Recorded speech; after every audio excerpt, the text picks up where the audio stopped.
for me in my current situation. I don't know who that was for up in here, but you've been going through something, but God told me to remind you, he's still the same God that can deliver you that delivered you last time. You dealing with something right now, it ain't nothing compared to what you've been through. Or if you add up all the days of your life that you've had to endure, that does not amount to what you're going through right now, because it supersedes it. Because God said right now, in the season that you're in, everything that you're going through is for a purpose and a plan. God says you may have been through on yesterday, but just hold on, because the same deliverance I gave you, I'm getting ready to show you I can do it again. I don't know about you, but one thing I can testify about is that God is the God that never fails me, that shows up every time I need him. He shows up in every season of my life. And because I went through in fall, I can shout that now it's springtime and God's getting ready to let some things sprout that was not sprout in the winter. Okay, let me put it like this. Some things that you have planted, some seeds you have planted, it would not grow in the winter because it's too cold. But God said, now I'm getting ready to shine some light into your life. And light produces heat. So that means that in the things that you're going through, look at the three Hebrew boys. They did not get the elevation until they went through the heat. They did not get the promise until they went through the heat. And God says that in your winter moment, I had to let you endure some cold so you would appreciate the heat. I don't know who I'm talking to up in here, but you need to understand and recognize and realize in your life that the heat is coming to produce some power in your life. God allowed you to go through a season of no power so that you can really walk in the power when he gives it to you. If God had gave it to us last season, we would have thought that we did it on our own. But God said, I had to let you endure some things so that when I bring you out of some things, you would testify that it was not you, but it was the God that you serve. Everything has a season and a purpose. And Ecclesiastes chapter number 3 tells us that there's a season and a purpose to every time under heaven. Let me make it plain. I may be sad today, but my season is getting ready to change. I may be down today, but my season is getting ready to change. I may be lost today, but my season is getting ready to change. I may be lonely today, but my season's getting ready to change. I may be broke, busted, and disgusted, but my season's getting ready to change. I may be a backslider today, but my season is getting ready to change. So don't count me out yet, because God ain't through with me yet. Is there anybody up in here that needs a season change in your life? Pastor Paco on Monday night said that it's due season, and that means that anything is payable unto you. So I don't know about you, but you've been holding on to the promises of God. But God said now is the time for you to go to the bank and cash the deposit that he's getting ready to make. God said you've been through for too long, but God's getting ready to give you a season change. I don't know who I'm talking to, but I can't stand this, and it won't stay like this always, because I know that I serve a God that has greater in store for me than what I'm seeing right now. So I don't know about you, but I just get happy where I'm going, and I get happy where I am, because I know that God is getting ready to be the vehicle to take me to where I'm going. People ain't gonna get you there. Finances ain't gonna get you there. Friends ain't gonna get you there. You ain't gonna get you there, but ain't nobody gonna make a way for you like God can. Is there anybody up in here that can testify? I tried it on my own. I tried it by somebody else, but nobody could take me to the place that God had for me but God all by himself. I've got to endure through this and know that God will work it out for me. Let's just be realistic. Can I make it plain? Because it's weird that in this 5th chapter of James, James began to lay it out for us. And this 5th chapter, I find it amazing that James waits to the 5th chapter to tell us that we got to be happy to endure. James tells us in this 5th chapter, the 11th verse, that behold, we count them happy which endure. So that means that James says in the first 4 chapters of my book, you've got to endure through some things in order to know that you are counted happy when you endure to the end. Here it is. James, the brother of Jesus, talks throughout this book about having faith and believing in God. James starts out the book talking about how in chapter number 1 that a double-minded man is unstable in all of his ways.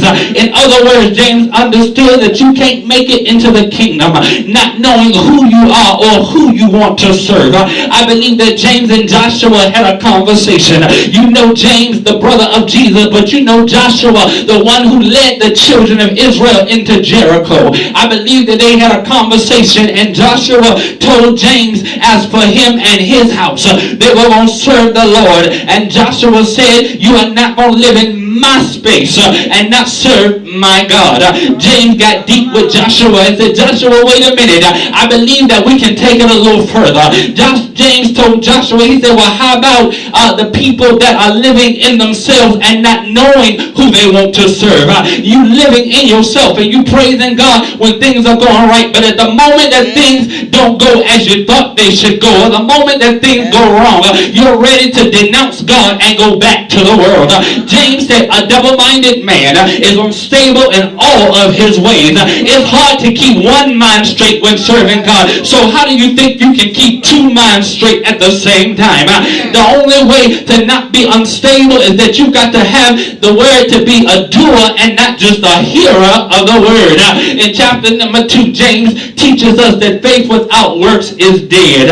And no matter how much faith you have in Jesus, if you're not walking in faith and applying what you have taken, then you technically don't have faith. To say that I believe in God and not walk for God is to not believe in God. To say that I've got faith that God's going to do it and God's going to give me a job and not apply anywhere is not to have faith. To say that I've got faith that God's going to give me a mate and not fix yourself up as you already have a mate, or say that you don't want nobody, is to say that you really don't have faith in God. You have to be one-minded and not double-minded in your walk with God. To say I've got faith that God can use me in his kingdom, but you run from every opportunity to be used, is to say that you've got no faith in God. If you're going to have faith, your feet got to move.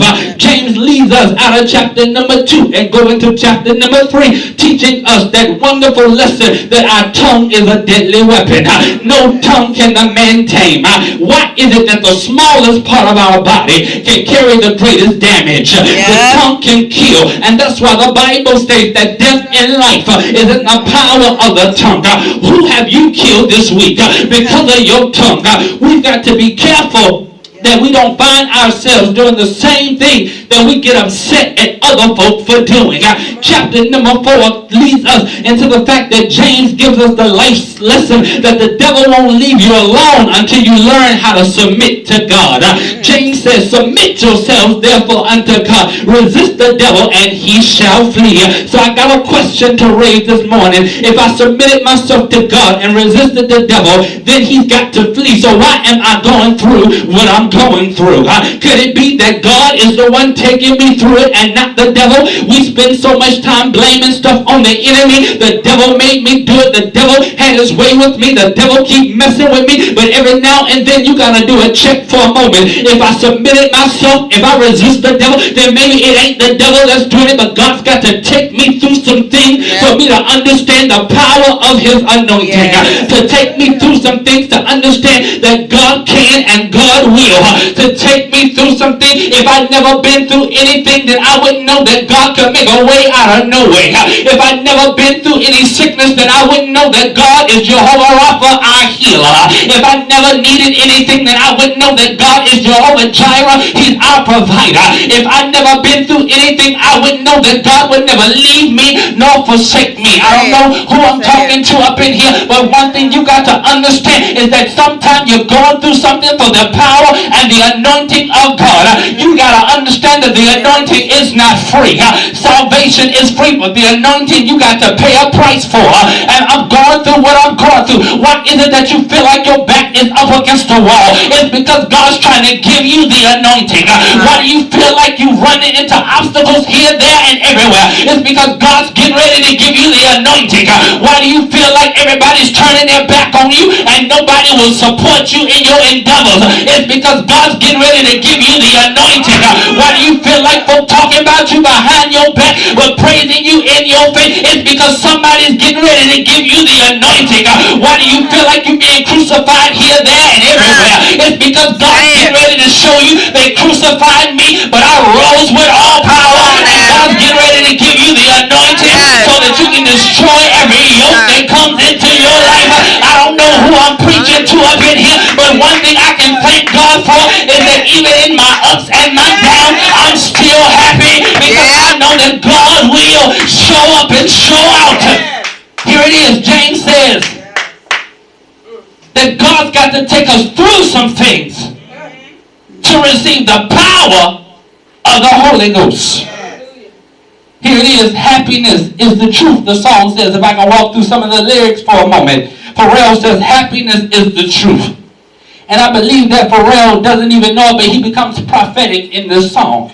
Because he teaches us that no matter what you come through in life, no matter what you go through in life, because you're alive is a reason to be happy. There are some that didn't make it. There are some that don't have what you have. There are some that have given up and given in. But the fact that you're still in the race is enough for you to be happy about. I believe the saying is that the race is not given to the swift nor to the strong, but to them that endure unto the end. We've got to endure until God gets the glory out of our situation. Chapter number 5, where our text comes from today, says that behold, we count them happy that endure. Endure means that you got to hold out until God shows up. I could have lost my mind, but I held out. I could have cursed that person out, but I held out. I could have given away my goodies. You do know what I'm talking about. But I held out. I could have stayed out of church this morning, but I held out. I could have called it quits when everything that I've been through didn't work out in my favor, but I still held out and showed up in the house of God this morning to let the devil know that I'm still happy because God still woke me up this morning and started me on my way. And if he don't do nothing else for me, I got enough to shout all by myself. If you knew the hell that I've been through trying to make it into God's house this morning, you wouldn't sit up in here and look at me like I'm crazy when I shout with a voice of triumph, because the devil, if he had his way, we would have broke down on the interstate, we would have broke down on Kickertown Road, we would have had a run in your stockings. No matter what you've been through, you got a right to tell God thank you because you're happy and you know it. And I believe it's farther in the sermon, but I believe that the old song said, if you're happy and you know it, clap your hands. And one thing I can testify about is if I'm happy and I know it, and I know that I'm happy with Jesus alone, I don't need nobody else to clap for me. I don't need nobody else to pump me up. I don't need nobody else to prime me. But when I think about the goodness of Jesus and all that he's done for me, baby, take me to the King, because I know who the King is. He's the one that saved me. He's the one that revived me. He's the one that strengthened me. He's the one that made a way out of no way. Is there anybody up in here that can testify that I'm here because he did it for me?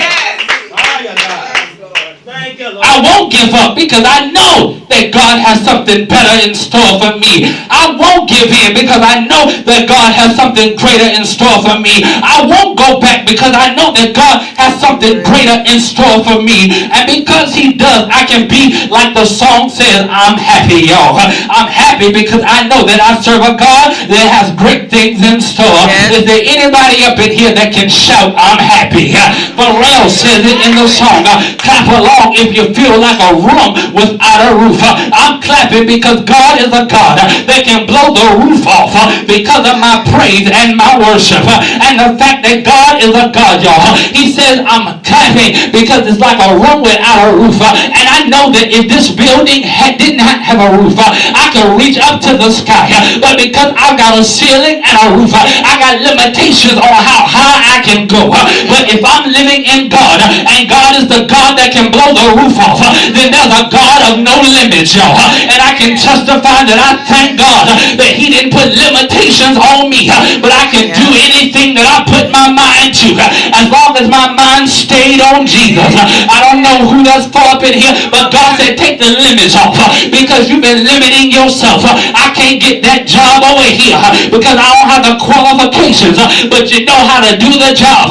God said just go ahead and apply for it anyway. I can't go over here because I ain't got the qualifications, but God said go anyway because as long as I'm with you and I live on the inside of you, you got everything that you already need. You don't have it because you're looking at your own self, but the God that lives inside of you. I believe John chapter 15 verse number 5 says, I am the vine, ye are the branches. He that abideth in me and I in him, the same bringeth forth much fruit. For without me ye can do nothing. A branch cannot come if it don't come from a vine. And I know that the vine supplies the nutrients for the branches. And as long as I'm living in God, God will supply every nutrient that I need. As long as I'm living in God, God will supply everything that I need. So that's why I don't limit myself to the things that God has called unto my life. And God said take the limits off and watch him work in your life. Clap along with like you feel like happiness is the truth.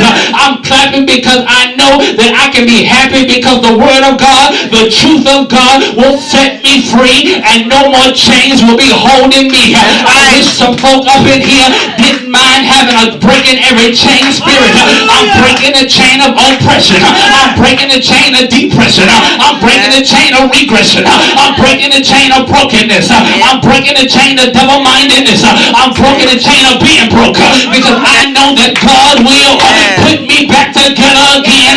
And the chain of allowing people to pimp me, use me, abuse me, and throw me away, I'm getting ready to break that chain. I'm breaking the chain of unfaithfulness.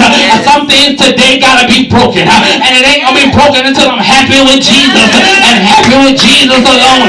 Why he goes on to say that nothing can bring me down because my level is too high, because I'm happy. And I thank God today that God can raise me up and let my enemies be my footstools. So I'm down today, but enemies keep messing with me because I'm getting ready to use you as my stepping stone. Talk about me if you want to. I'll step right on your back and let God do the elevation. Talk about me if you want to. I'll use you to get to where God has put me to be. Talk about me if you want to. I ain't gonna get rid of my enemies because not only do I need them at the table, but I need them to be what elevates me and lifts me above all the hatred and all the negative things that they say about me. I raised the question again, is there any happy folk up in the house today that can say I'm happy? I may not have it all together. I don't have everything I want. I ain't perfect, but the God that I serve is a perfect God. And because he's perfect, I don't have anything to worry about because I know that God will show up and show out in my life. I dare somebody up in here to get like the children's movie Happy Feet and stand up on your feet and begin to tell God, God, I'm happy. Through the storms of life, I'm happy. Through the rain of life, I'm happy. Through the winds of life, I'm happy. Because God is, and I got to praise God because just the fact that he is enough for me to live on. Is there anybody up in here that's ready to give God some praise because of what